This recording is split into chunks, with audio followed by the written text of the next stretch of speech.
Также Рашид Темрезов встретился с руководителем общественной организации «Алашара» Мусой Экзековым. Говорили о взаимодействии органов власти и общественной организации в области развития национальной культуры, языка и традиций.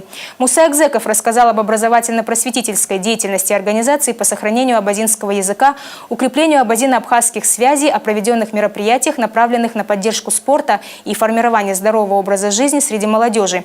Рашид Темрезов позитивно оценил деятельность руководителя общественной организации «Алашара» в его родном ауле Красный Восток.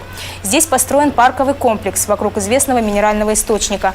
Появились клумбы, беседки, пешеходные зоны и детская площадка.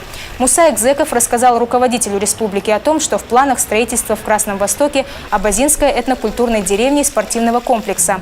Рашид Темрезов отметил, что власти республики готовы оказывать содействие в осуществлении важных для Малокарачаевского района и республики инвестпроектов, направленных на улучшение качества жизни на селе, а также в вопросах сохранения национальной культуры.